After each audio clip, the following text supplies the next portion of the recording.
Well, you have Jaheim Wickham, who has really taken a grasp of this goalkeeping position. 90% save percentage on the season, really has taken his role between the sticks. It's going to be difficult for Temple to match up against. When you're playing up against them in a different formation, you got to control those half spaces as well. Well, Flannan Riley, who is taking place of Andrew Kemp, who had 4 consecutive starts up to this point. Going to be interesting to see if he has that chemistry between himself and the back line.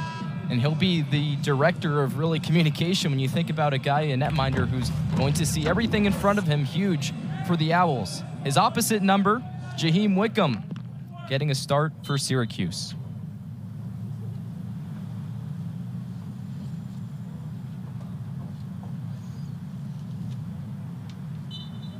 And with the whistle, our center official, Luis Reyes, bumps the ball to center, and Temple in fully white kits will get set right at the center circle across from Syracuse.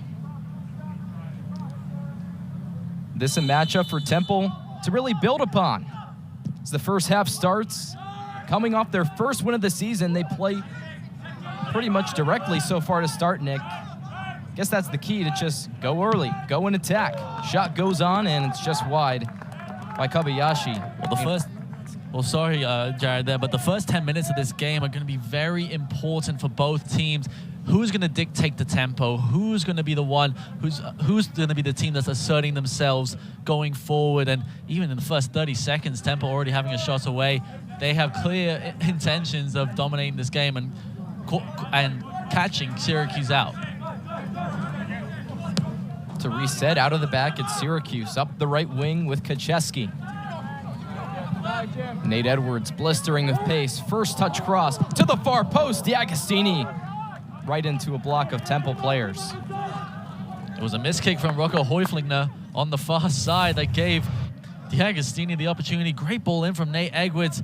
That miss kick, and D'Agostini, good recovery from Heuflinger to make sure he got in the way.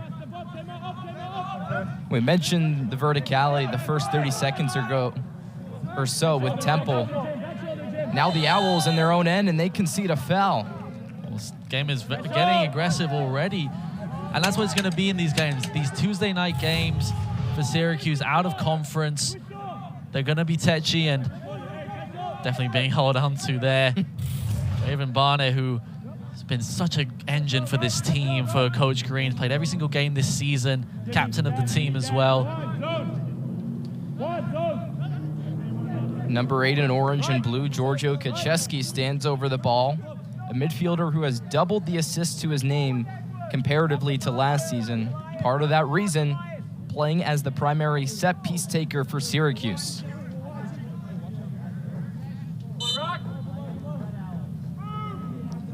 Six of his 8 assists have come off these set pieces. Kacheski, in swinging ball to the far post, the header over the bar. Free header inside the 6-yard box for Baselli. Once again, beautifully played in by Kacheski, and Baselli needs to do a little bit better there. He was a little bit ahead of the players. Very big concern here for the Owls as Flannan Riley down and clutching his thigh area. Not definitely a worry for the Owls. Goddamn, first minute of the game, that's crazy. No, I'm good. It looks like Riley's right there with Pablo Pedregosa right there on the back post, and he wasn't even the player who got the contact there. It was Baselli, but it's the aftermath on that back post, especially when the ball gets looped in so close. Luckily, head coach Brian Green watches his goalkeeper get back up to his feet. It's interesting. It's a Temple head coach that obviously is coaching in the American Athletic Conference, but has experience. His last time that he's played against Syracuse, he was the associate head coach at Louisville. So plenty of seasons going up against Ian McIntyre. Well, he knows the ACC so well, and that's why this is such an interesting matchup. Coach Green knows how Syracuse is going to play. He has that experience, and the fact he got his first win as the head coach of Temple last time out against FAU, there's a newfound confidence in this Temple side as well for Syracuse, having beaten UNC last week as well, and a huge win down in Chapel Hill. Both teams feeling very positive about this game. Both teams have points to prove, to show that those victories weren't just a fluke. You talk about Coach Brian Green as well. His Louisville side always playing Syracuse tight. Recently departed, but Syracuse did play number 7 Louisville earlier on in September, and that was a 2-2 draw. But now it's his Temple Owls posing a challenge against Syracuse early on in the game, into the attacking half, but losing possession. And Syracuse tries to go vertically the other way. Baselli with space up the line, combining with Kalukian. It's one of the captains for Syracuse, all the way stretching the field.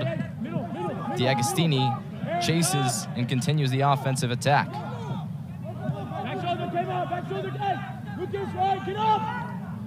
What has to change in that? Because Syracuse looked like it had numbers, but maybe not a ton of players forward. They need to just connect their passes. Baselli on that diagonal ball, Felipe D'Agostini was just ahead of the play. That final ball in the final third is so important. It's what creates those chances. And for Syracuse, against a Temple team that is going to be very solid, they're going to want to be as compact as they can, try and limit Syracuse to any openings. Underlapping run from Nate Edwards. Loses control of the ball. Back on it. Teed up and over the bar by Kuchevsky.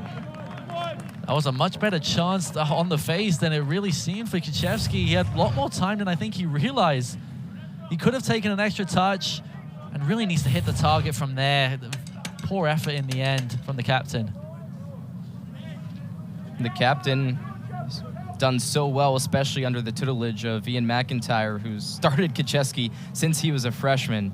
McIntyre in his 14th season, the treble-winning team of last season, and really recruited a ton of transfers last year, even more so this year, to deal with all the departing faces. Think of Nate Opoku, Levante Johnson, 5 players selected in the MLS Super Draft. A lot of accolades for this Syracuse program to build on. And that is why this season the players sort of changed for Syracuse. Coach McIntyre, with so many more options, 15 new players added to the roster in between the seasons. Of course, many losses as well, including Levante Johnson. And that means Nicholas Kalukian has had to come in here to fill the void of two of the best players in NCAA soccer last year, in Opoku and Johnson. And he has done very well. He's got 5. He has had 5 goal contributions in the last 6 games. And that's how Syracuse, they've been playing much more pressing soccer, and it has worked for them. Temple with an offensive chance dissolving right in front of them. Lorenzo Baselli takes advantage. Numbers forward for the Orange and space on the outside with D'Agostini. Cross blocked, another corner kick. Rather, first corner kick, but that's something Syracuse has had plenty of. They lead the ACC in those chances.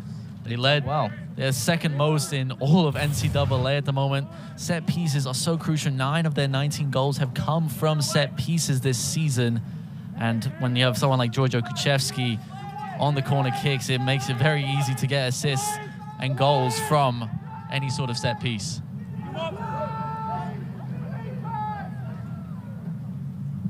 The in-swinging ball towards the front post. Danger not averted yet. Temple finally clears, only momentarily. That's a dangerous challenge on the top of the box. But Temple gets away scot-free. Twinkle toes from D'Agostini. Cross looped on. Kalukian! Over again. That's a really good chance there from Kalukian. He got the better of the defender. Once again, the crosses into the box. Inch perfect from Syracuse. Kalukian, I don't think he realized he had as much space as he had. It was almost a free header for him, and he needs to do better just to get over that ball on the header. So Syracuse with a few shots posing it against this Temple team. Let's talk about the Owls that visit here tonight in Syracuse. 1-5-3 on this season, 1-2-1 in the American Athletic Conference, but coming off their first win, a 3-0 win against FAU, but this is a rebuilding program. A ton of freshmen as well on this roster. Yeah, there's 10 freshmen in total on the roster as compared to Syracuse's 1. And that is the defining quality of this Temple team. They have that youthful energy, and we're going to see that on display a lot tonight. Kobayashi clipped by Makina here. Yeah, a little bit late there from Makina. It was nowhere near the ball, and a good opportunity here for the Owls to cause trouble. for Syracuse. Xavier Rimpel lets it go. Egarter to the far post. And it's offside. Well, Syracuse good at scoring from corners. They're just as good at defending from corners as well. When you got players like Booster Schoberg, Gabriel McKenna there in the box, ready to defend. Just such huge bodies there defensively who are able to just win any aerial duel. So what does that offside come down to? The guy ahead of the line, or because they were pretty high up, maybe a trap there going on? I think Syracuse defensively, with Booster Schoberg in there, such an incredible leader as well for the Orange. They definitely have a tactic there to make sure to try and hold the line as much as they can, because they know that they can wait that extra second when any balls are coming in, because they have that height advantage. Booster Schoberg, the grad student, captain for Syracuse, selected in the 3rd round in the MLS Super Draft, opted to stay at Syracuse for this last season and continue building on head coach Ian McIntyre's program. Here's Kalukian, one of the strikers. Driven cross in, and maybe that was dangerous. Didn't look so, the first part of it. From our vantage point, it looked like it was just going to be an easy catch for goalkeeper Riley, but missed clearance from Barnett, nearly sneaking over the outstretched arms of Riley, who just went over the crossbar. Quick restart. Headed out and cleared by Rimpel. Seen a few slips on the turf already, Jared. Single-man, the second to succumb to the turf. It was very cold and misty night here in Syracuse. It's very possible that the turf is a little bit more slick than normal. Interplay and the chip ball in easily for Riley. We mentioned the chilly weather right at kickoff. 54 degrees now here in Syracuse. It's the first bit of cold weather. Soccer season, especially towards October, November, you usually get those chilly nights, but right now, it's a lot of players opting for the gloves if they're in the field, not just the goalie gloves as well. Yeah, I don't care what anyone says, for whatever reason, at soccer fields around the country, it is always colder than it actually says. A lot of the fans in the crowd have their gloves on. As you mentioned, players have their gloves on, including D'Agostini. And it makes it tough. It makes it tough for players. Having that little bit of wind chill as well that we have here in central New York definitely makes a difference. But at least players won't be getting dehydrated, let's put it that way. Definitely those lakeshore wind patterns off Onondaga Lake, Nick. Totally something that influences Syracuse, but the Orange all too used to this surface and the stadium as well. Meanwhile, Temple coming from its turf complex as well, so this grass is also something that's a bit different for Temple, and they're playing on a bit more of an AstroTurf as well. The ball skips differently than it does on natural grass. It really does, and especially for goalkeepers and defenders, when you're on turf, the ball is going to skid more, sort of like just brush against the field, and it will, in fact, pick up pace when it hits the ground. Whereas on turf fields, it's going to hit the ground, and it's going to actually bounce, and that actually slows the play down. D'Agostini with a great switch of play. Nate Edwards settles, crosses, the finish. Not clear cut for D'Agostini.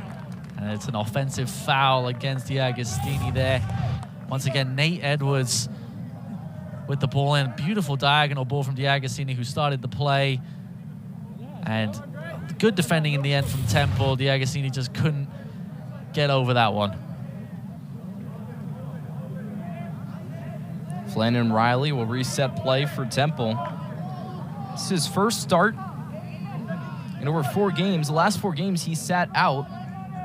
Andrew Kemp took that starting role, so it's a chance for Riley, the senior, to really exhibit some skills after many games where he's, quite frankly, conceded a ton of goals. Well, for me, it's a really interesting decision because a goalkeeper who's 6'6" against a goalkeeper who's 6 foot really makes a difference when going up against a Syracuse team so good at crossing the ball into the box. It's Temple in transition there. Smart quick foul for the Owls. They get reset behind the ball, and Schoberg possesses with Pedregosa.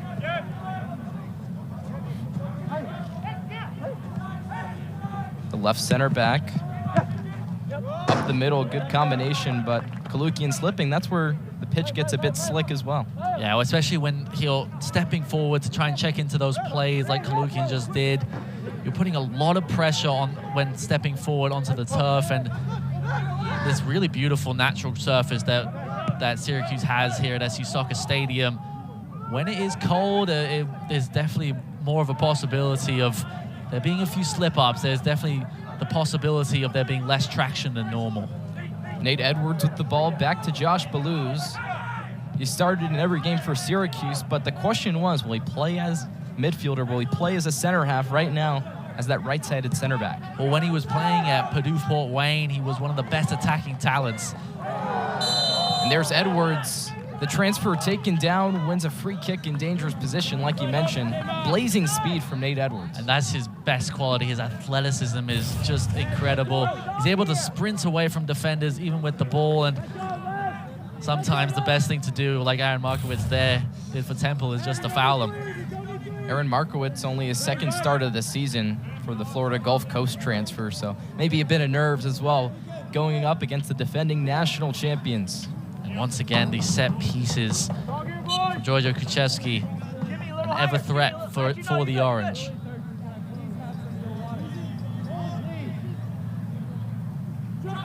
Kuchevsky whips it in. Too much sauce on it. Possibly a little bit of the commentator's curse there, Jared.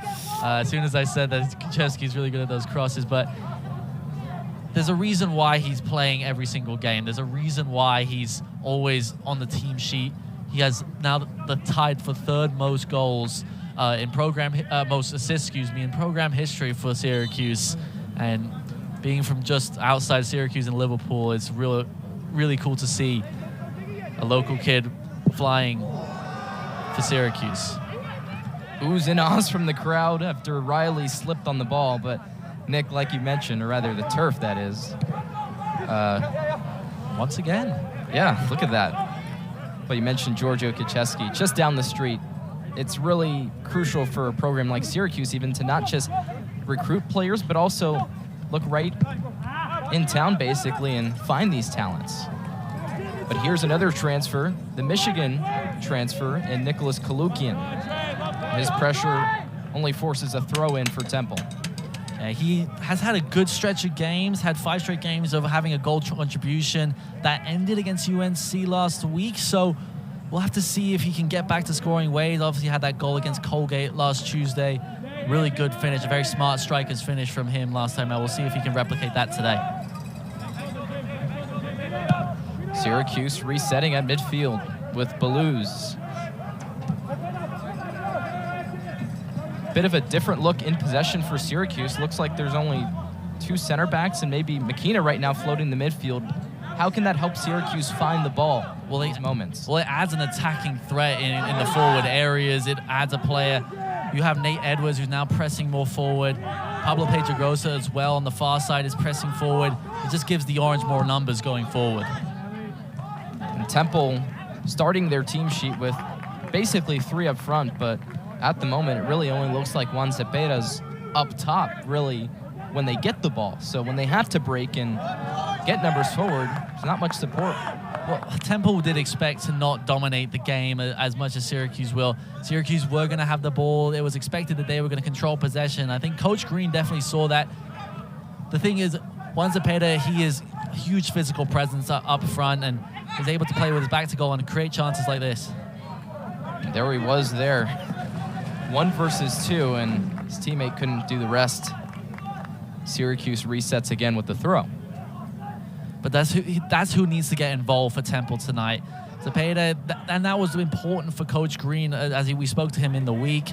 Now that they've been able to provide Cepeda with chances, giving him the service that he needs, is going to be what scores the goals for Temple. Also getting Felix Evalde more in the game as well. We know the qualities that he has, not just his pace, but his technical ability as well.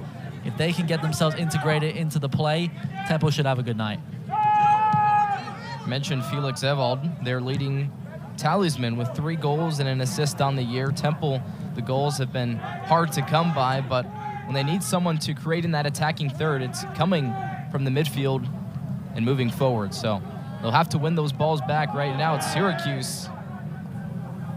Noah Singelman just dispossessed. Real good challenge there from Draven Barnett. And once again, he's the engine room for the team. He's providing that athletic ability and just that extra work, that extra drive that you need from a captain and from a player like him who defensively is so solid as well.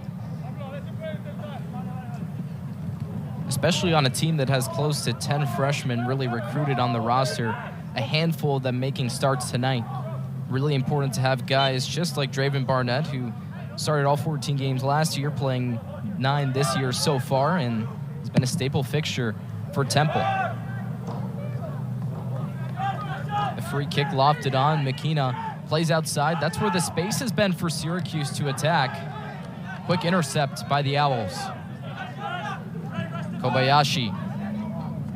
Betancourt through the midfield. McKenna's basically playing as a midfielder. And Syracuse profits. More numbers to win the ball back. It's pushed outside with Lorenzo Baselli. The captain has support. Cuts on his right. In front. Just graced off the shoelaces of Kalukian. Wicked ball into the box there from Baselli there. Put it on a plate again for Kalukian, and it was a little bit too far ahead of the sophomore to get a better shot at him. Maybe should have gone with his left foot there to get a better contact. And once again, the ball's into the box, so crucial for Syracuse, whether it's Baselli on the right or Diagostini on the left. It's always right in the danger zone in between the penalty area and the 6-yard box. So threatening to Temple. Syracuse aiming to quash an out-of-conference opponent. So the games they have difficulty with in the middle of the week. Their only loss out of conference coming against Cornell. Difficult team that is. And then 1-0 win against Colgate. Another formidable outfit as well, Nick. And these are the times where Syracuse has to hammer down and really take advantage of the game. Because if not, you're really just battling and maybe sometimes sinking down to the level. We asked Ian McIntyre about that during the week. And the thing is, in these games for Syracuse, they have struggled. Yes, they've gotten those points up against UAlbany, against Colgate, 1-0 victories, and it's not easy. Midweek games for any team is difficult, but Syracuse, they're at the caliber of a team that need to be dominating these games and need to be putting 2 or 3 goals past.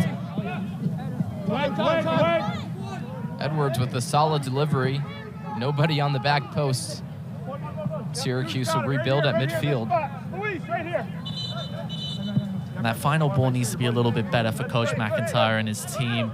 They've been able to make chances and have good crosses into the box from Nate Edwards and Felipe Diagostini, but there just isn't that final touch from players like Nicholas Kalukian and Lorenzo Baselli, who are just sitting around the 18-yard box. But they are controlling the game, and this is exactly what Coach McIntyre would have liked to see, at least early on. Temple would definitely like to see themselves have more possession. First try on the cross from Kacheski. Can't strip the ball back for Syracuse. The Orange continue to play in their goal box. So how do you free up those players? You mentioned Kalukian, Lorenzo Baselli parked on that goal box. And Syracuse resets out of the back here with Jaheim Wickham.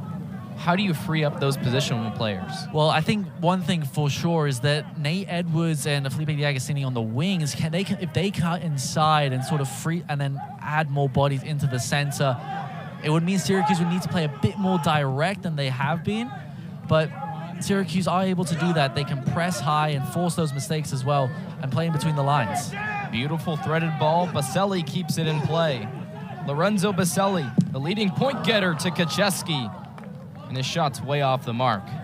It's the second time that Giorgio Kucheski has had a shot in that corner of the 18-yard box.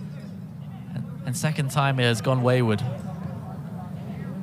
Now we're pleased to be joined on the broadcast by Syracuse head coach Ian McIntyre. Hey, guys. Coach, wanted to ask about what you've liked from your team so far. Some offensive chances, but now it's been difficult to connect in the attacking third a little bit. Oh, I think we've had a very good start. created chances and should be 1 or 2 ahead, look a little bit of sloppy in front of the goal. Look, the key is us not being frustrated and keep playing.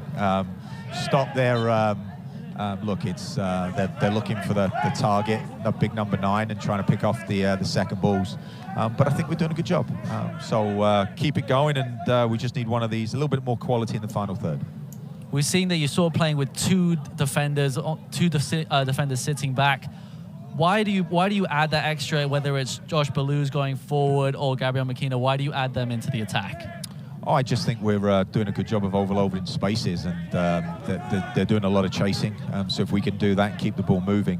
Look, when a team's sitting in like they are right now, the space is wide, so he's trying to create some overloads. Thanks so much for your time, Thanks, Coach. guys. Ian McIntyre busy at work watching his team. Game still tied at 0-0. Syracuse would have liked to be ahead early with some of the chances they had. Already 5 in this game. Shots, that is, not all of them on target. And that's the key difference when he talked about that quality on the final touch. And that's what it's going to take from players like Kalukian, like Baselli. Those headers that they've had in the first few minutes, and even the chance from Kucheski from moments ago. You've got to hit the target from those positions. Kucheski's had 2 wide open opportunities that should be hitting the target. Really need to find a way to test Riley for the orange. Through the middle, Syracuse can't connect on its passes. Kobayashi linking up play and stretching the width to the outside. Temple might take a chance here. Up the sideline, great defending from Booster Schoberg. Still on his man, you can see Booster with that physical advantage, winning the ball back for Syracuse. It's really impressive there from Schoberg. Once again, showing why he deserves to start in this team. Up ahead for Zapata. Juan Zapata, with his big frame, shielding the ball off, plays it outside. First touch clear, rather cross that is, and Jaheim Wickham collects. A little bit unnervy there from Wickham. His first touches of the game, didn't want to come out for that initial ball. He was smart in the end. But that's what the Temple needed. They needed to play in Juan Zapata there, hold up the play. You could hear Coach McIntyre screaming to his players to get tighter to him. Back with Nate Edwards, the outside back. Edwards can dance with the ball on his feet. And it frees up space, but it goes out for another throw. Looks like he wanted the corner there, but it's great defending by Lucas Egarter. Yeah, it's better from Temple there, finding these opportunities, and with a few substitutions for them as well, give them a few more fresh legs. They can see that Syracuse, they're penetrable. They have that little bit more directness, that when they can play in Zapata up front, they know that he can control the ball, but they just need to have a few more players go around the outside and have a bit more space for the Owls to operate. Substitution for Syracuse. A few subs back into the game. Syracuse keeps its foot on the gas pedal. Baselli on an island right now, chipping the ball to the front post. Riley called, palms it over the bar. And he's down once again, another concern. He was down earlier in the match as well. Good pressure from Nicholas Kalukian there. Once again, the ball coming into the box. Baselli was very well done, and that pressure from Kalukian, and it was a really awkward landing for Riley there, right onto the post. It's never fun, and right on the corner there, there's like mechanisms that attach the goal to the ground. Never nice to fall on for a goalkeeper. The one substitute in the game for Syracuse, Mateo Levesque, the lefty, into the front of the 6-yard box, and really didn't get any air on that cross. First time we've seen Levesque take corners in this game. Giorgio Kucheski not on set-piece duty. Get up! Short corner taken. The pass from Kucheski to Levesque. Blocked, and Pedregosa frees it up. It's back turn to goal. You're not going to get a great effort there. Yeah, need to be a little bit more patient there, Pedregosa. He has the physicality to hold the ball and look up and see for his options. And he was a little bit too excited there to go for goal. So Syracuse can't muster up a great offensive chance on either of those 2 corner kicks.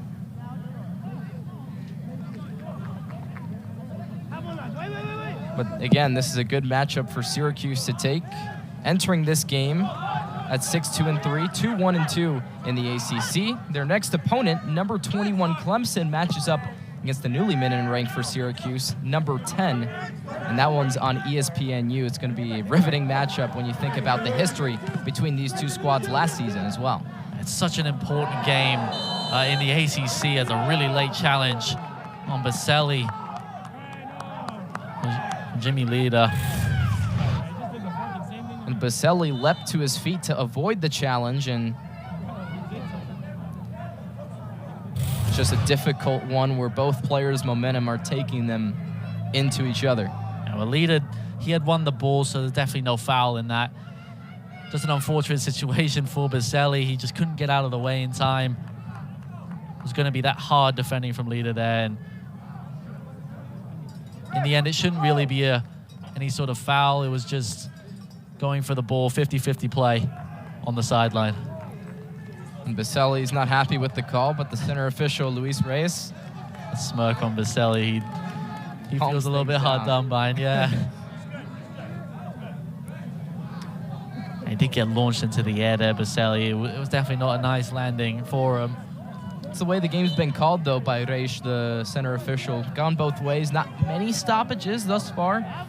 And we've seen historically with games he's done here in Syracuse, that's the way he likes to call them and keeps things free-flowing. As a result, Syracuse and Temple gone back and forth, and Ian McIntyre has to look on and say, if they can get one late in this first half, got to find something, figure something out, because it's really not going to be from a gift or a gimme on a penalty like we've seen from other referees as well. And the important thing, especially for tonight, is for Syracuse, when we've talked about it a lot, where winning these games are so important when you want to play soccer in November. And the reason is it's just every single game counts towards obviously your record, and that also reflects your seeding in both the NCAA tournament and the ACC tournament. Currently Syracuse the 4 seed in the ACC. You want to be at least in the top 3 or 2 to make sure you have home field advantage in a place for Syracuse where they've won 12 games this season, 12 games in the last 12 months at home, only 3 draws. And those draws were difficult, Nick, especially when Syracuse was trying to defend that unbeaten run, which was stopped by that win by Cornell. But before that, a lot of those draws came just trying to hang into those games. And it's the way that Coach McIntyre likes to play. He wants to limit the amount of shots that go at the Syracuse net. He wants to limit the chances as much as possible. And if that has to sacrifice a little bit of that attacking edge, that was what the case would be for Coach McIntyre. But now, after that loss, Syracuse much more free-flowing. Cross looped in, headed away, and second ball dinked up into the air as well by Temple. Juan Zepeda, huge physical presence, and wins a throw. And up against Josh Balluz, 2 of the tallest players on the pitch for both teams.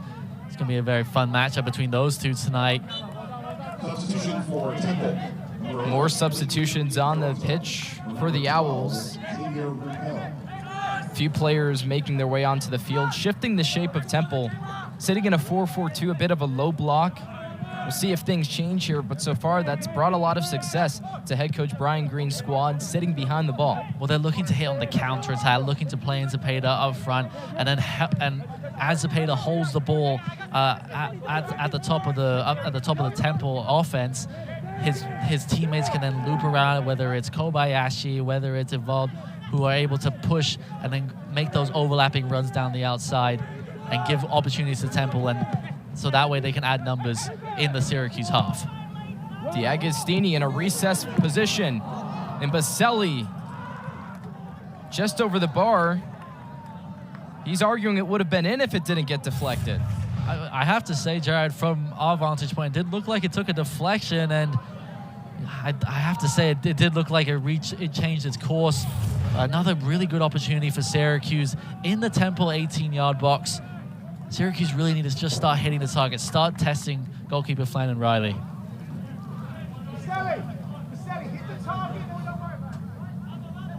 You can see Ian McIntyre was pensive there, just looking at his team and talking to his captain, Lorenzo Biselli, as well. It's a player that has to lead by example for Syracuse, leading scorer who's been terrific. 11 points on the year, 5 goals, a bunch of them with his head. He's scoring in different ways, and that's helped Syracuse offensively. He's had a more attacking role this season. Last season, sort of playing more as the facilitator. This season, Coach McIntyre has pushed him further up the line, has had those opportunities to score. Edwards straight up for Kacheski. He can't swarm that cross into the near post. Tackles coming in hard, and to expect that from Temple, it's going to be grind. They're going to have to grind this one out if they want to try and get a point or two from this game. A foul, yellow card, given to, it was Kamali Green for Temple. Second half, then on that. Your shoelace is untied. Hey, came on, middle. Aaron, go side, Aaron. So the official write the booking into his notebook. Whistle signals the restart in play, and Edwards plays quickly. Another clearance. This is frustrating for Syracuse. You want to get into the middle of the pitch, but you're just stuck out on the outside right now. Yeah, it really is frustrating, but it's playing into Temple's hands, especially at this stage. Just under 13 minutes to go in the first half. Syracuse would really like to get a goal before the break, sort of change the tie, and then that way Syracuse they won't have to chase the game as much, but Temple really executing their game plan well so far. Temple again playing smart. Kalukian behind the play a little bit. Challenge gives a free kick to Temple. I think Kalukian needs to be more involved in the play. We saw a really nice play early on here on the right-hand side where he got the ball in from Nate Edwards and flicked it on nicely to Biselli. Need to see more of that with his back to goal, maybe even deeper in the field. That way he can just get more of his teammates involved in the play, and then Syracuse can have more numbers forward. Second ball off the free kick, won by Syracuse, cleared out. Belouz restarts, playing direct with Kalukian. He's got 2 players wrangled around him, and finally Kalukian wins a free kick going to the turf. Green needs to be careful, just had that yellow card moments ago. An innocent foul in the eyes of the official, but this is the point of the game where there could be some more cards being thrown out. Referee has been kind and not letting the game flow, as you mentioned, Jared. But there's definitely going to be a point of the game where referee would like to take control and make sure that he has the authority on the game, and yellow cards could be dished out shortly.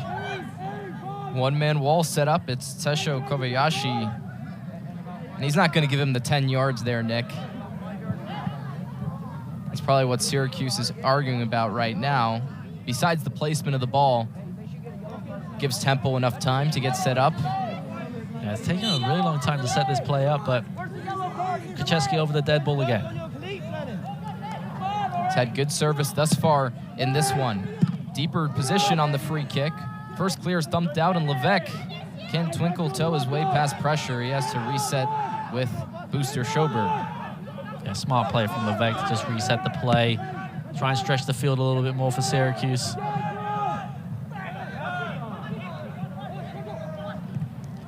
Zepeda with a pass to no one for the good if you're Temple. Edwards collecting for Syracuse right on that ACC logo. It's got to be better, though, there from Zepeda. He had Imparato like running in between the lines on the left-hand side and actually had space between McKenna and Kuchevsky, and just completely gave the ball away to Nate Edwards. For Temple to get a goal in this game, the passes have to be on point. They have to connect, and they have to be working as a unit together. If you're Temple, do you go for one here? End of the first half at all? I think they just stay put. They stay defensive. Realistically, for Temple, a draw is a fantastic result against the number 10 team in the country. And the more Syracuse get frustrated, the more mistakes that they make, the better it is for the Owls. One of those things where you wait for the other team to make a mistake. And so far, the Owls haven't made a ton of them. Juan Zepeda, their main striker, leading goal scorer, steps off. Rather, the second leading goal scorer on the team. And Lucas Hitters onto the pitch. A few more substitutions for both sides as well. This is interesting to see because there are some defensive-minded substitutions as far as how these players could play. And it's forcing their shape to be a little bit different. Syracuse attacking a team that's now shifted into a bit more of a back five, out of possession, but in position. Threw a ball in, Wickham with the first touch, and Temple gets the first goal. It's a substitute, Layden Imperato. Late in the first half, the Owls go up 1-0. Well, absolute shock to the SU fans here at SU Soccer Stadium. Layden Imperato, excuse me, did ever so well to get. He got the ball from Kobayashi, played in between, and he got the crucial touch ahead of Nate Edwards. Wickham got a touch on it, but couldn't do enough to keep it out of his net. Buta Sjoberg not quick enough to get back on the line either. And a huge surprise here at SU Soccer Stadium. Temple lead number 10 Syracuse. Imperato with his second of the season. Temple University goal. Only a sophomore Number 7.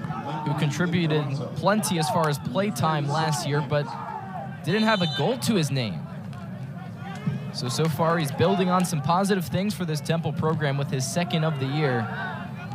And those are those young guys that are rising to the occasion for the Owls, a hungry team against a formidable Syracuse program.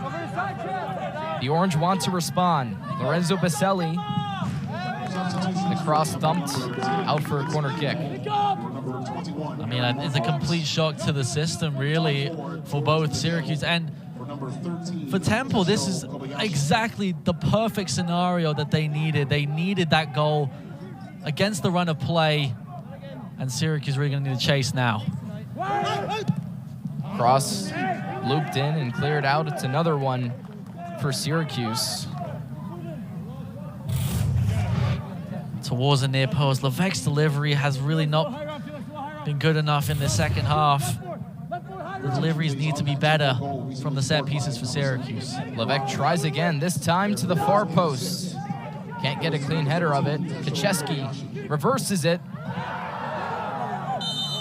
Flynn and Riley go up, down, up, down. And once again, he hits turf. And definitely a foul against Syracuse there, against McKenna. Best fish out of water impression right there. With the blue kit and everything is very apparent, but he will be very happy. Coach Brian Green will be very happy with the way his team is. They've been so solid. They've been so confident defensively. They have, like we mentioned, haven't made many mistakes. And as soon as Syracuse make theirs, they capitalize.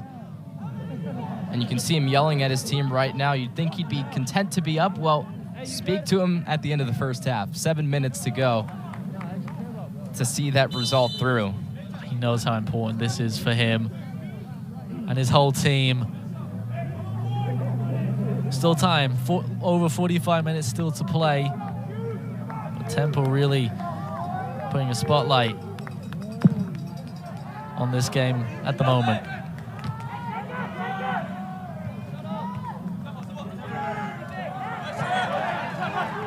Baselli challenged from behind.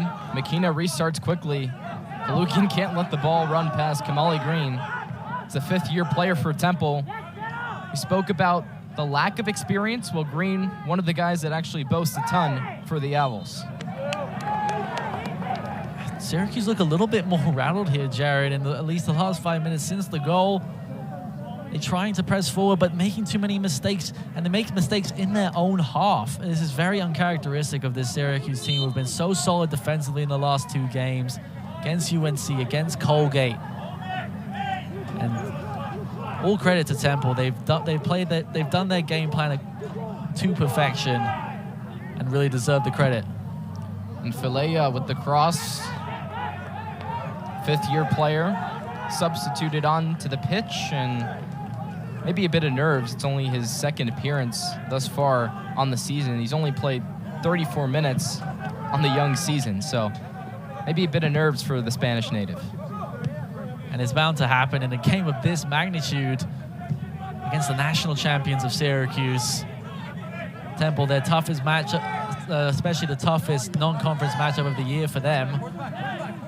But they are stepping up to the challenge very well with just under 6 minutes to go in the first half.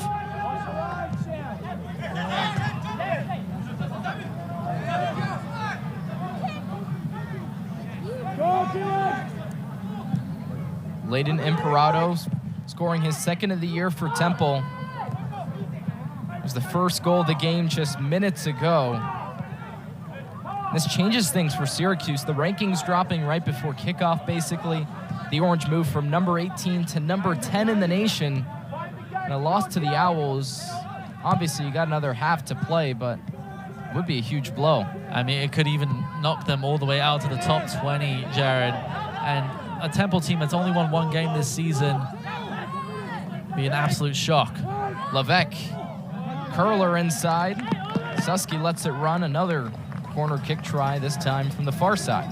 Syracuse really need to make those crosses count. They're being put into great areas from Susky, from Nate Edwards, but they haven't had that end product required, and we know that they can. 9 of their goals this season have come from set pieces.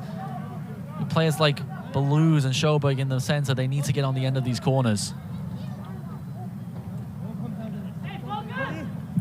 Kacheski, the far post curler, headed on, just past the near post. Deflected off more than a few feet there. The ball ping-ponging around after the initial corner from Kacheski. McKenna makes the initial header, and it drops to Kalukian, who had a few bodies surrounding him as well. And Kalukian got his leg out a little bit sooner there. He might have got the touch, and in the end, it was almost a missed opportunity for Syracuse.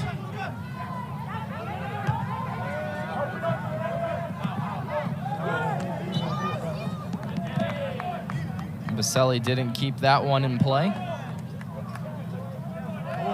So now Temple's a bit more daring here on this touchline. Lots of cherry and white jerseys moving forward. Well, they have a good team spirit, Jared, and like we've mentioned, the youth of this team, mostly sophomores and freshmen. 10 of their goal scorers this season have been underclassmen, and it's a very exciting time for this Temple program. Coach Green really rebuilding, and they have that connection. And one thing he mentioned to us in the week was that it's not like this team, even before the FAU game, which was their first win of the season, they still wanted to come to training. They wanted to be together as a team, and we're seeing it now. We're seeing the results of that. That team chemistry is so important in college soccer. It's why Syracuse have been so successful as well. They have that bond that Coach McIntyre has given the program, and for Temple, they're trying to replicate that as well.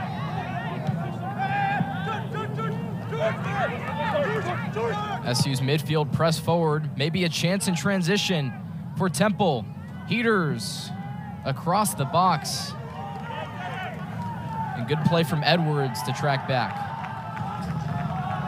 And Nate Edwards, once again, Mr. Reliable, that athleticism that he brings, one of the fastest players in college soccer at the moment. But he'll be frustrated, Coach McIntyre. This is exact opposite of what he needed in this first half. The goal of the game was, especially defensively, was simple: keep a clean sheet. That is now out the window, and Syracuse have to find 2 goals to get all 3 points here. Schoberg will let this one roll out. Played into the path of Jaheim Wickham. He'll want to restart quickly. I mentioned how the goal was a clean sheet. Wickham had only conceded 1 goal in 4 appearances. Made his debut in relief after a red card to Jason Smith against Penn State earlier in the season. He's had 2 consecutive games where he's won 1-0, Jaheim Wickham has. So he's been reliable thus far, but it's one of those situations where you get tested on those off chances. How do you respond and rise to the occasion? So far, it's 1 past Wickham and none past Temple. And for Wickham on that shot, he got a hand to it, but I think the real fault was the defensive problems for Syracuse. When Nate Edwards was there, he needs to close his man and put a body. It was a 50-50 play between him and Imperato on the goal. Syracuse need to be stronger there. They have the physicality defensively. 1 minute remaining in the first half. All credit to Imperato. He is, as soon as he's come on, he has shown that energy. He's able to create as well when he's had the ball, and Brian Green's substitutions have really come in crucial in this first half. Imperato with that extra bit of quality that has propelled the Owls up to a 1-0 lead. And Syracuse will surely be looking to a response. The Orange have gone unbeaten in their last 15 matchups at home, dating back to last season. So 12-0-3, so you include the draws, but their last loss, we mentioned the loss to Cornell. This season, you go back to last season, number 22 Cornell, they lost to them, and you think 2 games prior against UVA as well. Syracuse is not used to being behind in these situations here in Syracuse, but that's where the Orange stand right now. 1 half down. In Temple, the visitors up 1-0. Score, Temple 1, Syracuse nothing. But couldn't keep it out. But we'll have to see if he can redeem himself here. Already underway, Temple breaking past the press. Markowitz couldn't muster up a strong chance. It's not what they're concerned about right now, though. No, they're going to be defending, and they're going to be defending for their lives, Jared. The Temple, they have that goal. It's going to be now 45 minutes of them defending and defending as much as they can. Even if they let in 1 goal in this 45 minutes, a draw is still a fantastic result for them. For Syracuse, it's anything less than a win will be a disappointment. They're going to have to press as high as they can. They're playing more of a 4-3-3 to start this second half. We'll see if they add Josh Balluz more into this team. McKenna was playing more advanced than he has done all season, which I think Coach McIntyre would like to switch in the second half, see Josh Balluz get more involved. But even in the early going, McKenna, number 5 for Syracuse, really pressing high up. McKenna is starting center back on this team. He's finding those spaces with possession. Right now he has to defend. Green, right to the penalty spot. That was close, but Jaheim Wickham's off his line. A little bit of a delayed reaction from the Syracuse back line. Jaheim Wickham quick off his line, made sure to collect. And a little bit shaky to start the second half for Syracuse. Temple really putting on the pressure. Kalukian, great hold-up play, wins a throw. Straight up the line for Mateo Levesque. Another throw in for Syracuse. Syracuse 6-2-3, 2-1-2 in the ACC entering this contest. Their last loss coming against Duke, a 5-3 loss, the number 21 ranked Blue Devils. Syracuse hasn't lost at home in 15 games spanning back to last season. Mateo Levesque can't carve his way into the box.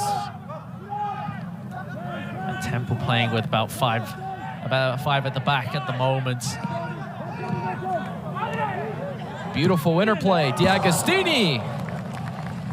Just wide of the mark. It was better from Syracuse there. Felipe D'Agostini receives the ball back from Kalukian and has a go, and Riley had it covered in goal for Temple. Had the space open up for him, but Syracuse still yet to have a shot on target in this game. Hit that square with the laces too. How'd he fancy that one with all the knuckle on it? That's what was really threatening about it, Jared. When you're able to hit the ball and have it move throughout the air, making it so unpredictable for goalkeepers, is why we see some of those incredible goals from about 30 yards out going the back of the net is from those knuckle balls. Kalukian goes to ground. Levesque's looking to switch. Space is gone. McKenna has it though in the middle. All the white shirts switch to the far side. Edwards back to the center. promptly cleared. That switch off for Edwards was on even from the start of the play. It has to be quicker. The play has to be at 110% for Syracuse if they want to get something from this game. The quicker they play, the higher the tempo, the harder it will be for Temple. Edwards onto his left. Slices the ball, but not to his intended target.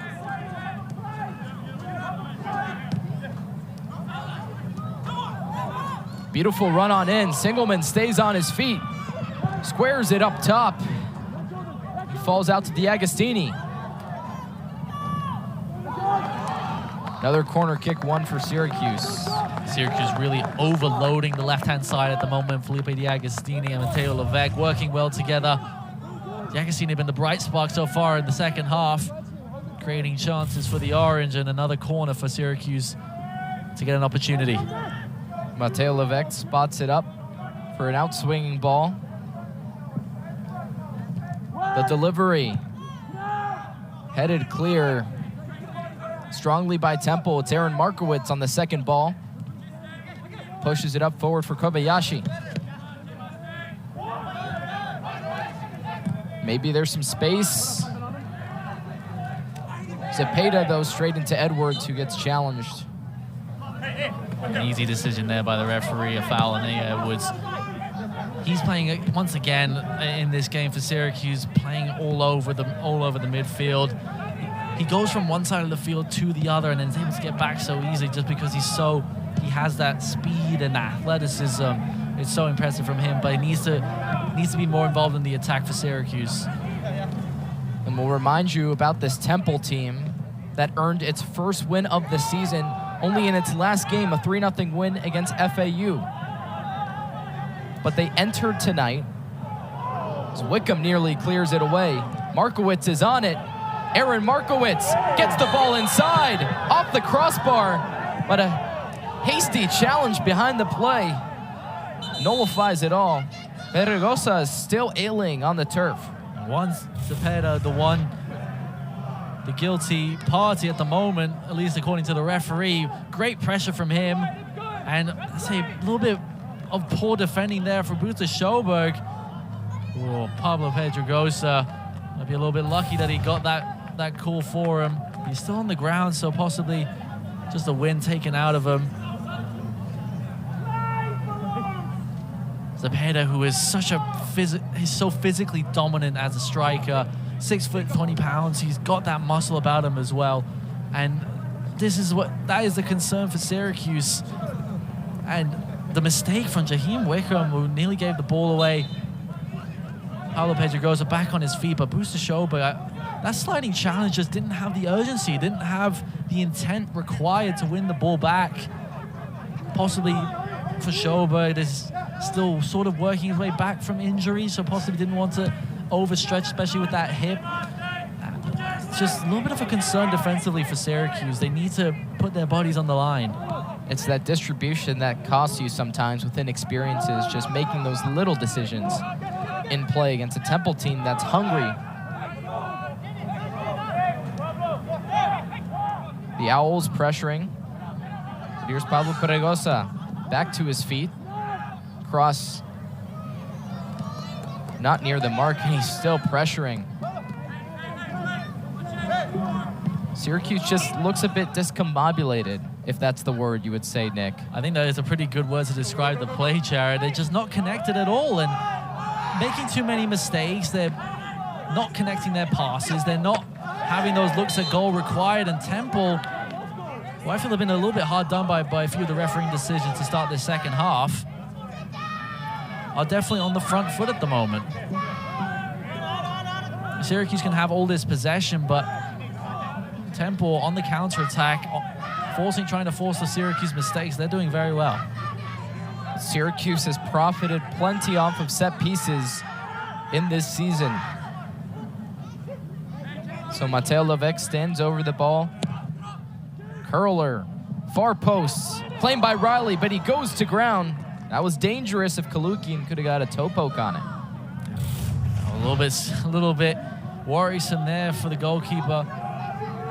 That drop really almost right to the feet of Kalukian. Needs to have that ball secure. If you're going up for the ball as a goalkeeper, you need to make sure that you are confident you're going to grab it. He had the time in the end. No harm, no foul for Temple. D'Agostini 2 feet into the challenge. The throw doesn't go his way. I'm seeing a lot of those in this game, lots of two-footed tackles. It's getting aggressive out there. Now Luis Reyes is calling a foul behind the play. It was Juan Zepeda who kind of fell to his feet rather with not much forcing him down, but there was a secondary foul that gives Temple a free kick just ahead of midfield. Barnett with the service. Looking for the tall, lanky figure in Zepeda. But Levesque possesses for Syracuse. This is a Temple team, we mentioned, coming off its first win, 1-5-3, 1-2-1 in the AAC, leading against Syracuse. Another really poor mistake from Felipe D'Agostini, and Coach McIntyre has decided to take a seat. He's really frustrated with this team, and for Syracuse, this is just uncharted waters. Only one time, as we've mentioned, only one time they've fallen behind this season. That was against Duke a couple weeks ago. They didn't come out victorious then. So uncharted waters for Coach McIntyre. Temple ahead thanks to a 36-minute goal from Leighton Imperato, assisted by Tesho Kobayashi. A stunning goal that came out of nowhere. Imperato finding that half space between a trailing center back, gets the touch perfectly past Jaheim Wickham, and his second goal of the season has his Owls ahead. And at the moment, you wouldn't put it past Temple to double their lead. Bentoncourt can't thread the needle. Edwards dances with the ball. His pass, though, not up to par. Syracuse can't get out of its own half now. Zepeda falls to his feet. And here's Edwards the other way for Syracuse. Nate Edwards, the Purdue Fort Wayne transfer, played there for 3 seasons. But head coach Ian McIntyre said scouting the Brampton native out in Toronto, Ontario, he's known him for years, even back to his Toronto FC days. So understanding that pace that he brings to the Division I level and to the ACC, he's no stranger at all. Here's a chance for Syracuse, turning the other way. Kalukian on the drive. Can't free it up from his feet. Second chance, driven straight into pressure. It was the best opportunity of the second half for Syracuse, and Kalukian deciding to turn and try and put it on his right foot. In my opinion, a very questionable decision from the striker. Need to get a shot away there, get a shot on target. Syracuse still waiting for that shot on target. And it could have happened right there. Syracuse leading 11-3 in shots so far. Temple with 2 of their 3 shots on goal. Syracuse with 0 of their 11. I mean, first step is to go on goal. Second step is to be more clinical. D'Agostini wants to help that effort. Basella is behind the line. I'll be very disappointed from a coach's perspective there.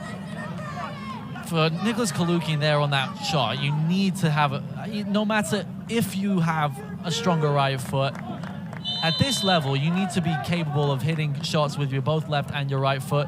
We know Kalukian can. Against Colgate, he had 2 volleys on his right and his left, which both nearly ended up in the back of the net as well. You've got to get the shots away. You've got to get them in, on frame. For Syracuse, that is just, it is shocking at the moment that they have no shots on target. There needs to be a change. Coach McIntyre will definitely look to his bench for more options soon. Zepeda racing on. The freshman striker for Temple out of Jalisco, Mexico. Second leading scorer on the team. That's really been a key facilitator for Temple to be ahead in this game. Didn't pick up an assist on the goal, but great hold-up play that's really challenged Syracuse. But here's a similar role player in Kalukian holding up the ball. The pass just behind his target. Too many times in this game, Syracuse's passes have been wayward, and just disconnect between players, and the chemistry just really hasn't been what we normally expect from Syracuse. The touches just haven't been on point, and these Tuesday games where Temple going up against the national champions, they were going to bring their best game. At the moment, Syracuse aren't bringing their best. Schoberg sends the ball to ground. Zepeda's 1v2. Great play to free it up. Levesque plays up with D'Agostini. Juan Zepeda again. Beautiful clip ball. Rimpel and Wickham collects. That's assertive from the netminder. And that was what Nate Edwards did right there, was what he needed to do on the initial goal. Put his body on the line, put his shoulder onto Zepeda there, and did well to cover the ball for Wickham to collect.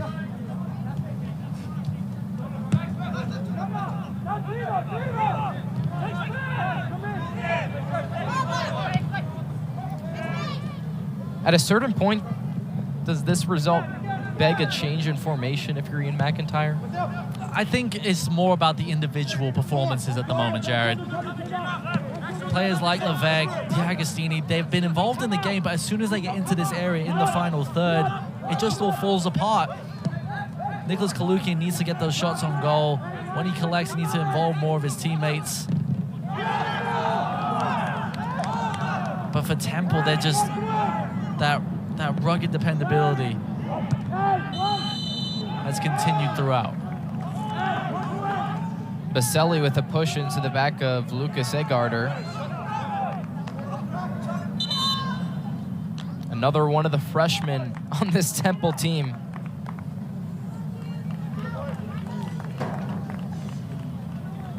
We mentioned Egarter, who's started all 9 games as well for Temple. Plenty of players have been gaining lots of experience. As Temple will attend to its ailing player. We look to Syracuse women's soccer and its next matchup on ACC Network Extra. Aaron Fleury, Kendall Lawher, even assistant coach Brandon Denoyer there on the left in attendance. They face off against number 17 Pitt on Saturday. All the regular fixtures in attendance, and they also love supporting the men's team, likewise the men to the women as well. It's a great camaraderie they have here at Syracuse. Some say Aaron Fleury is Syracuse men's soccer's biggest fan, and I have to say that is definitely true. Syracuse women's soccer really been performing well recently. Got the 2-2 draw against number 17 at the time, Wake Forest. Just a 2-1 loss on the road to Louisville, heartbreaker down in Kentucky, but they have found their mojo. They've been able to create more chances together and produce better results as a team in the ACC. Especially a team that's dealt with a lot of injuries. Meanwhile, you look at the Syracuse men's team, tons of depth, so many transfers rather. One lone freshman recruited in Ezra Woodman, still sitting on the bench. The players onto the pitch. Edwards to the back post, just over the head of Baselli. D'Agostini wanted it too. Another cross looped inside. Orange jerseys available, but no one near close to the ball. Syracuse doing a little bit better in the last 5 minutes, been creating more space for themselves, connecting those passes better. It's again that end product that needs to arrive. Baselli, well, D'Agostini have to get on it. It was well defended by Temple in the end. Syracuse are getting closer. Levesque was slotted on the left side, now onto his off wing on the right side. So players switching positions. Noah Singelman from right to left on his right foot, curled over the head of Kalukian. Yeah, comfortable in the end for Riley in goal. But those crosses coming in for Syracuse a little bit better. But for Coach McIntyre, they need to have that more confidence. It seems as if at the moment, the touch for Syracuse just isn't there. They just have to be more confident on the ball. Temple flowing with confidence at the moment.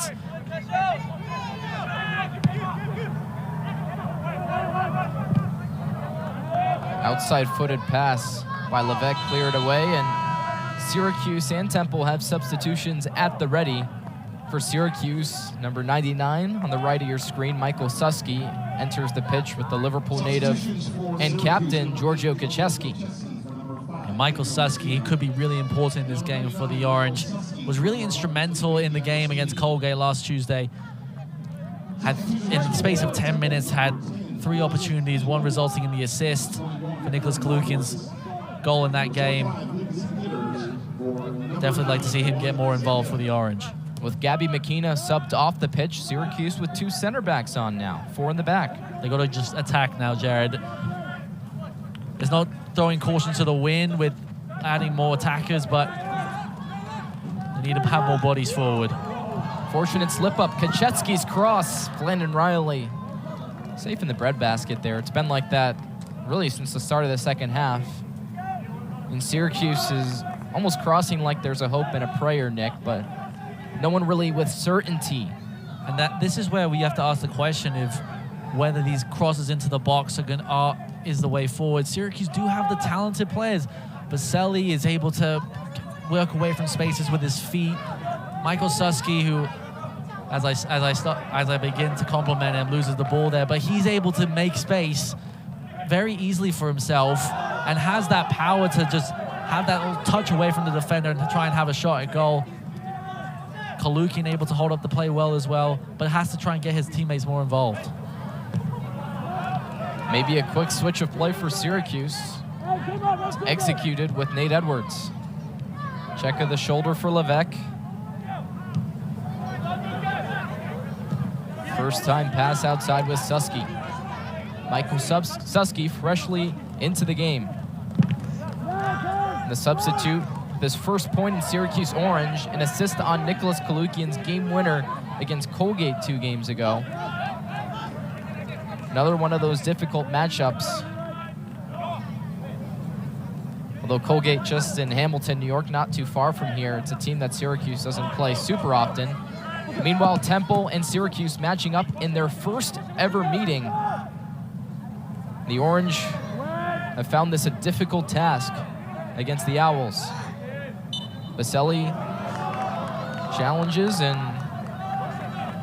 it's ruled against him again. He's been eager to get the ball back, but maybe a bit too much so. Yeah, I think Hoiflinger there for Temple did very well to sort of defend the play, won the ball back from Baselli in that initial play, and he's been marking Baselli a lot in this game, and it's been hard for Baselli to get that space that he needs. He hasn't been quite in his happy zone in the second half. He likes to play right at the top of the 18-yard box, but Temple defensively have been so solid, playing sort of 5 or 6 at the back at certain points, that there hasn't been any space for Baselli or Kalukin, for that matter, to operate.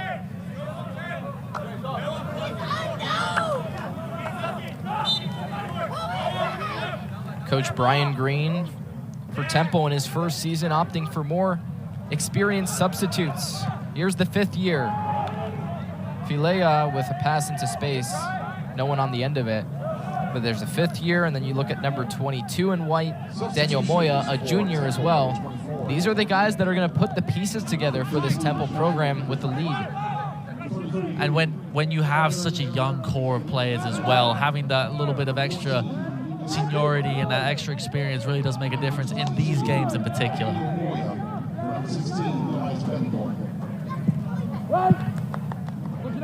Cross chopped away. Headed up and smartly met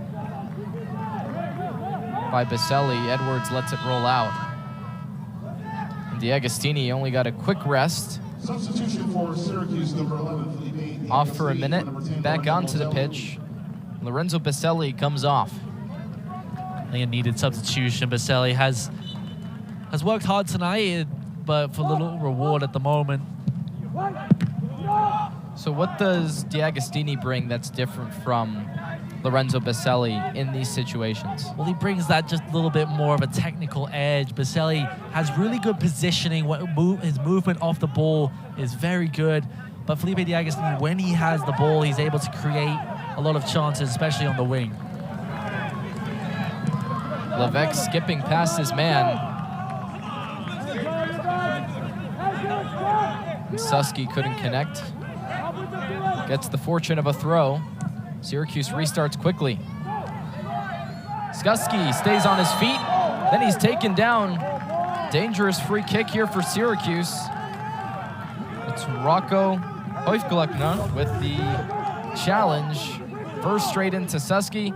Hoifgluckner right into the shins of Susky after that. Yeah, that extra pace from Susky, able to get that touch away from Hoifgluckner, and the resulting contact ending up in the free kick. Huge opportunity here for Syracuse with just under 23 minutes to go. Xavier Rimpel and Lucas Egarter in the two-man wall. All the Syracuse jerseys moving forward. Kacheski delivers. Headed clear by Temple. Singelman slips. Maybe another chance to deliver here. Jersey's still in the box for Syracuse. Great interplay. Space for Susky. Driven low. Out and away for the Owls. Transition play again for Syracuse. So much whip on that ball, and Belouz was lucky to get back across the face of goal. It was impressive that he even got any sort of contact on that one. He was completely off balance. But this is much better from Syracuse. Constant pressure is what's required. Syracuse a bit more dynamic. Maybe waking up with a bit more of a different look. We mentioned Felipe D'Agostini. Doesn't even look like he's playing on the last line of defense. And he does thrive in that center attacking role at times when he can be that facilitator like you mentioned. And it's a little bit interesting, but I think at this point in the game, Coach McIntyre is really just trying to throw as much offensive power as he can. Pedregosa wanted it. His teammates telling him not to shoot. Smartly done, the center back. He does have a headed goal this season. Syracuse gets another corner. Surely the head of Pedregosa will be crucial along with Nicholas Kolukian. They've tried so many times, though. Every set piece now for Syracuse, ever more important with the time ticking down. The 8th corner kick for the Orange. Kacheski at the corner flag. To the far post. Headed back across. Last touch off of Temple. 9th corner kick of the game for Syracuse. Calling for handball after the header at the far post. Oh, you have to say it's hard for the defender there to make that decision. It was Falaya at the back post, and when your back is turned on the play, it's hard to decide whether that's a handball or not. Levesque to the penalty spot. Belouz wanted it. Not enough on the delivery. And Kamali Green with the surefire clear. D'Agostini didn't sense pressure, though. Smartly gets his feet on the ball. Syracuse not expecting this pressure that it's seeing. Temple's matching it. Matching the energy, if not setting the tempo of this matchup. It feels more like a Temple home game at the moment with the amount of noise coming from the sideline. That big miss kick there from Singelman. Goal scorer coming on now for Temple. They're going to need to try and sort of settle things down. Syracuse putting on the pressure in the last 5 minutes or so. Leighton Imperato with the lone goal of this game in the 36th minute that helped Temple to its scoreline, a 1-0 lead. Imperato, just a sophomore, one of many young faces on this team. Singelman surely the safe clear. The sense of urgency has to pick up, though. You don't just sense the time winding down for one goal, but if you're Syracuse, you want more than just 1 point. You need 3 points from this game, realistically, Jared. And you go up in the polls just today, up to number 10 in the country. This should be a guaranteed win on paper for Syracuse, but all credit to Temple in this game. They've come up, they've faced the challenge and have really lived up to the occasion. And Syracuse, the frustration with less than half of the second half to go, 18 minutes left to grab 2 goals. for 3 crucial free points.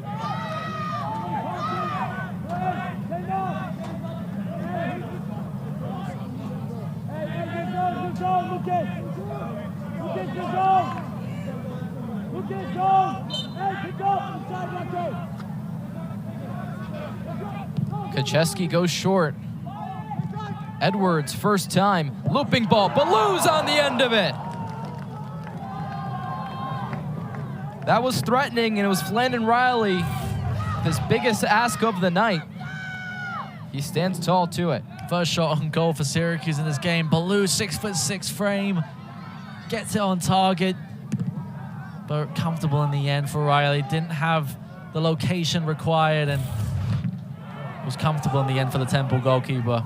This is one of the furthest amount of times Syracuse had been held to not having a shot on goal. The last time they hadn't registered a single shot on target in an entire match was March 20th of 2021 in a 0-0 draw.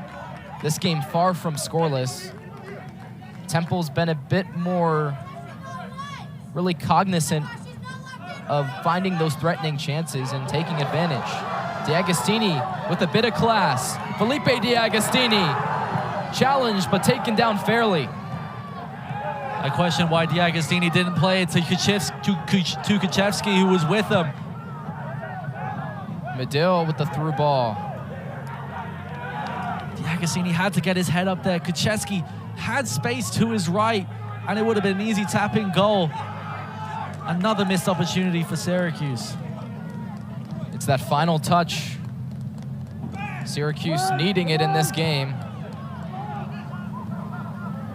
D'Agostini breaks the lines with his bit of brilliance, but couldn't make that pass. The recognition to find the open man with him. It's those moments that are going to define the final 16 minutes of this game.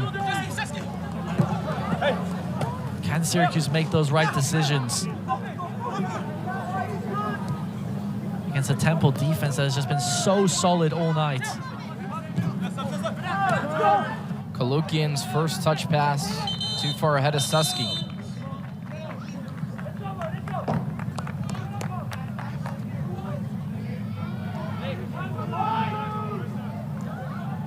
And behind the play, Luis Reyes is awarded, rather booked Josh Ballou's, getting a yellow card. You'd assume it has to be for his adverse words to the officiating in this matchup. The Villanova transfer has been steadfast for Syracuse, but that stoppage forces Ballou's to be a bit more cautious about what he says, but also those challenges late in this game.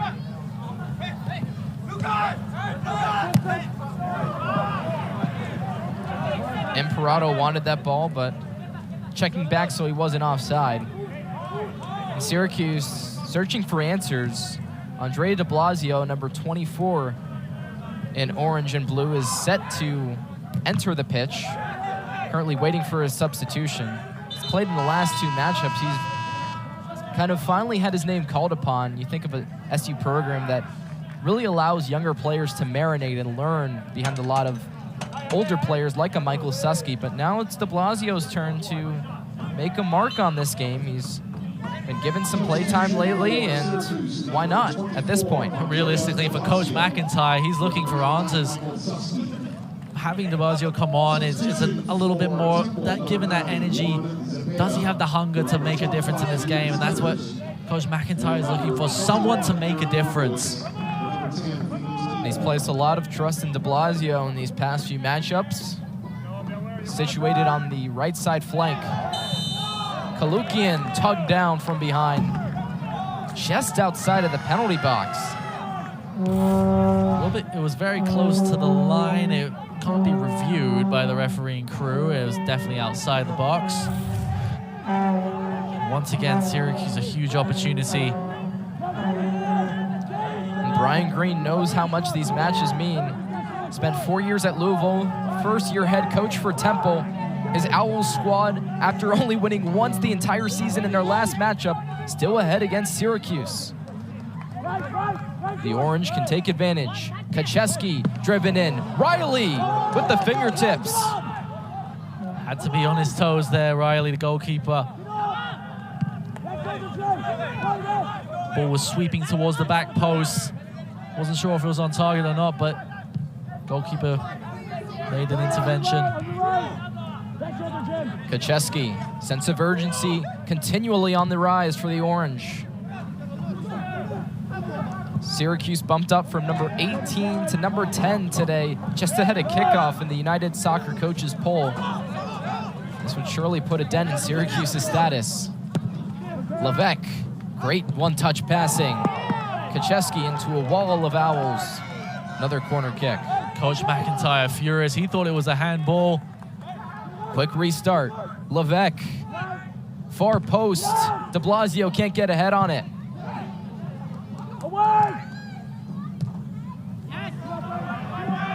A far-driven ball. Leighton Imperato goes first time again. It's beautiful if Markowitz can get on the end of it. And that doesn't help Syracuse at all. If anything, it helps Temple a lot. Waste a few precious seconds off the clock. It was a really nice diagonal play from Temple. On the counter-attack, they were able to, they switched the ball twice on one touch. And for this Temple side, what a performance they've been put in. Up against the national champions, number 10 team in the country. It's been really impressive what Coach Green and his squad have been able to do tonight. Wasting time on that touch line. Syracuse opts for a quick restart. Kalukian makes something out of nothing. Nicholas Kalukian with a great switch of play. De Blasio needs to be perfect here. Pass inside, blocked away. This is a Syracuse team still with nothing on the scoreboard. Last time they got shut out, September of 2022, that 1-0 loss against Virginia. It's a really frustrating one. They were down a man. This game, 11 versus 11, against a team that doesn't have many wins to its name.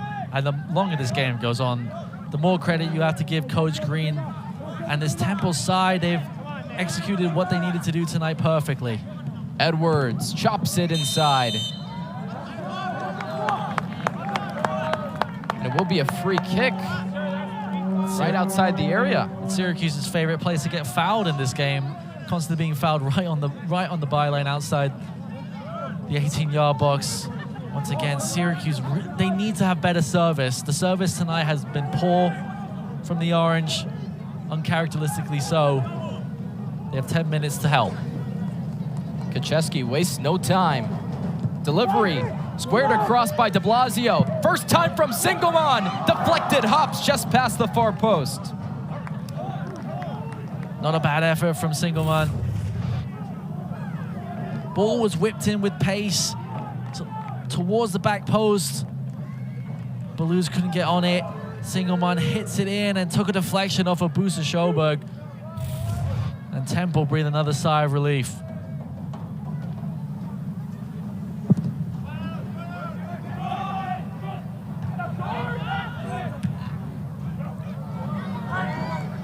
Direct play up to Kalukian. D'Agostini looks for more magic that he's seen from games past at home. Bit of juggling helps Syracuse secure the ball, but Temple gets it right back in Singelman's. Really not a great foul to take, and he will go into the books here. Yeah, it was an easy booking from Singelman. More of a tactical foul in the end to stop the counter-attack.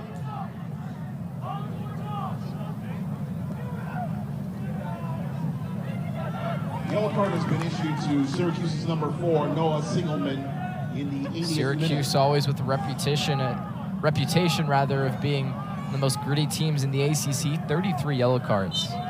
Most in the entire conference. A little bit surprised by that, Jared. Syracuse, as you mentioned, a very gritty style of play. But maybe that's just a little bit of the control of the game that Syracuse sort of is. Coach McIntyre, they want to be able to control the ball. There's too many cases, especially tonight, where they haven't been in that position and forced to be more aggressive than they would like to be. Temple, on the other hand, they have shown that aggression, they've shown that passion, giving Syracuse their best game. Noah Singelman steering the ship, forces Baluz outside. He clips the ball back to this near side. Edwards will collect it. Nate Edwards on his favorite right. Syracuse just can't find space into the attacking third. Temple doing very well to cover the half spaces, making sure they're nice and compact. They have everyone defending at the moment. No one even within 10 yards of the center circle. Aaron Markowitz on the ball, gets the second touch, and Wickham plays it. He had trouble the first time. Might be the nerves there of just forced to clear it first time. Just about 10 or 15 minutes ago, Wickham nearly gave up a second goal. In that mindset as a goalkeeper, you want to just get the ball as far away from your goal as possible. And in a game that's so close and so hotly contested, a goal either way has huge ramifications. Baluz smartly shields the ball. Has enough momentum out for a goal kick. It's that physical presence of Baluz. He's so strong and so physical. Haven't seen enough of him tonight. He's been more defensive, and I was a little bit surprised that he wasn't the more advanced defender in this McIntyre system. Syracuse matched up man for man. 4 or 5 players now on Temple's back line. Looped ball inside. Kalukian dummies it, but can't get it to go past Green. The goal scorer, Leighton Imperato. Threaded ball on for Juan Zepeda. He's on his favorite left. Zepeda! Saved by Wickham! What a save that is from Wickham. How crucial could that be with 8 minutes to go? Got low to his right. And a huge moment in the game. Jaheim Wickham, the ACC Defensive Player of the Week, keeps Syracuse in it. Edwards with the delivery. Kalukian! It's another corner kick for Syracuse. Definitely look to see this save again. Zepeda had the space, had the time, and Wickham even took a little bit of a slip. Fantastic save in the end for Wickham, and Kalukian did well to get the ball to his feet, just couldn't get the shot away. Good defending once again from Green. Syracuse with Jaheim Wickham at midfield. Everyone's up for the corner. Kacheski to the near post. Cleared all the way out. Once again, delivery from corners from both Kacheski and Levesque tonight haven't been up to the standard for Syracuse. D'Agostini was free.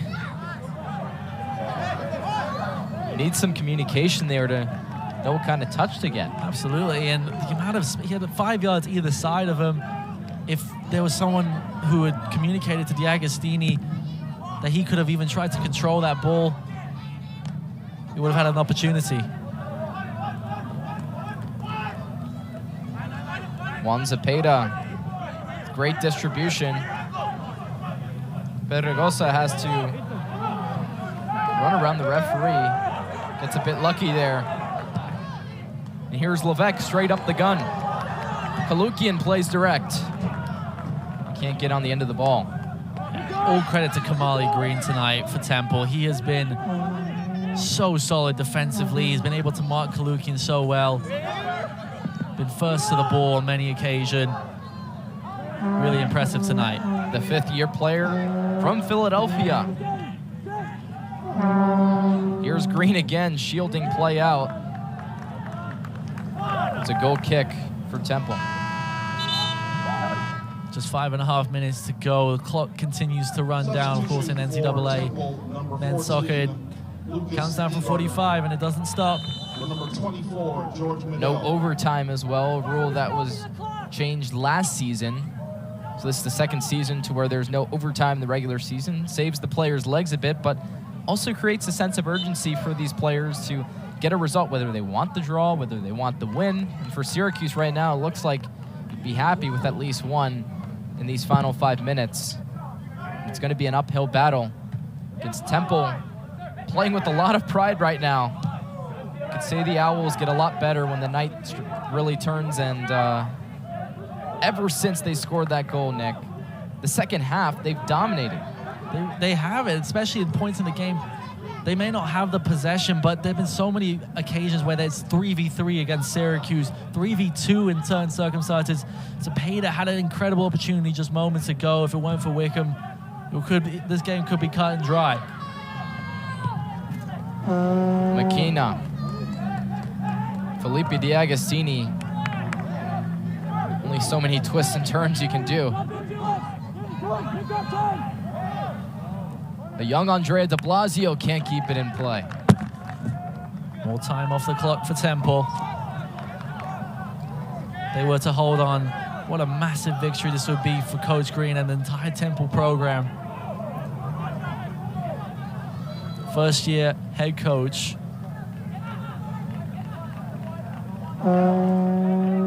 And to have 2 wins on the bounce, including a win against the national champions. What a story. Temple with its lone goal from Leighton Emperado, his second of the year in the 36th minute. Came into this one with only 1 win on the year. Syracuse wants to disrupt that narrative. Mateo Levesque, his cross driven out. It's a corner kick, and Kacheski will deliver with the in-swinging ball. See if his service is a little bit better than his last few corners. 12-0 on the corner count.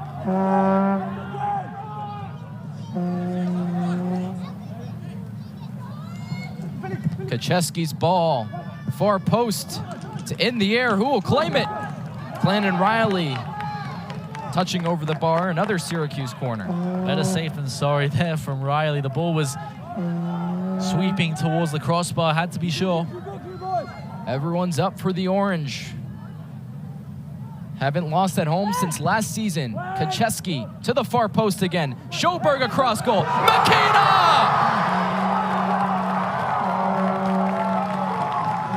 It's relief for Syracuse and despair for Temple. The Orange equalize. But we're saying that McKenna hasn't been involved in the game enough, but Booster Schoberg at the back post got the better of his man, and then McKenna against 2 Temple defenders gets the crucial goal to level it at 1. And in a game where Syracuse felt that it was gone, and it's actually going to end up being an own goal of a Rocco Heuflinger. And even worse, Baselli and leader coming towards Gabriel McKenna. What a moment for him.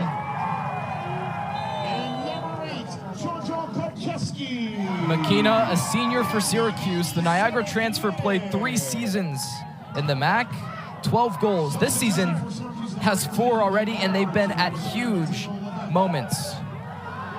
McKenna leads the team with 2 game-winning goals. Maybe they need one off his head yet again. This game's not over, Jared. Edwards inside, and the odds are in Syracuse's favor now. The most recent goal from Gabby McKenna. D'Agostini in the box, lays it off for Baselli. No one on the end of that. Miscommunication there between de Blasio and Baselli. Referee will decide to stop the clock, and yellow card there given. Yeah, issued a yellow card to Ferran Filella. He's played the most that he's ever played in a Temple uniform thus far. It's only his 2nd appearance, but in his 5th year after playing 4 years in the lower divisions of Spain before making the trip across the pond. And head coach Brian Green, you're not shivering in your boots at all, but you are a bit worried The objective for the Owls, hold on to this result now. And even if it ends 1-1 for Temple, that is still a massive result. But Syracuse have the momentum with them at the moment. Temple's last win against a top 10 team was 2021. They triumphed over number 2 SMU. That basically out of the window now. Just want a point at least, or maybe something here. One last fighting chance for the Owls. Felix Evold squares it up top, a shot and a goal! Rocco Heufgluckner. Absolute scenes for Syracuse. It's Temple back on top at the death. Incredible. Absolutely incredible. What a finish this is. First time, top corner. Heuflinger take a bow. An absolute stunner to end an absolutely incredible game for Temple. 89 minutes on the clock. What a moment for Rocco Heuflinger.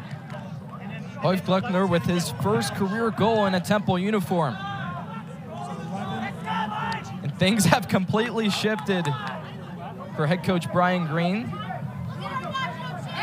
There's a yellow card issued to the bench. After the celebrations, players entering the field as well. Now under 2 minutes to go. After Syracuse was vying to get ahead in this one, Temple still has a chance to get a win against a top 10 team. Would be a turning point in the first year of head coach Brian Green's reign. Spent 4 years as an associate head coach at Louisville. He knows the ACC all too well. And the experience of guys like that, and Ferran Vilella, a fifth-year player, supplementing this young team that finds itself ahead against Syracuse. The defending national champions with 11 jerseys forward, well, maybe 10, if I can do my math, but they'll reset all the way back with Booster Schober. Only 90 seconds to grab a draw for Syracuse. Deep cross, Riley safely collects. And he will take every second he can. Get the ball as far away from his goal as possible. And for Temple, who we thought couldn't get back into this one, couldn't grab all 3 points. Set up for Baselli. Riley gets back into his goal. Edwards with the toe poke. Kalukian inside, and Edwards, after the advantage played, wins a free kick right outside the box. They need to be quick here, Syracuse. They don't have a lot of time. The clock's still running. 45 seconds on the clock. Late challenge in the end on Nate Edwards. Referee has now stopped the clock at 42. Yeah, for any free kicks, set pieces, clock stopped in the waning moments of the second half in the ACC. So center official Luis Reich sets up the magic spray. Kacheski with one of the more important free kicks of the night. All 10 field players in the box for Syracuse. Kacheski, just wide. It's a corner kick, though, for the Orange. They have to hurry. What a save that was from Riley. Time keeps ticking. Syracuse need to be quick. Jaheim Wickham into the box for Syracuse. The yellow goalkeeper jersey for the Orange. All 11 players up. Delivery not up to par.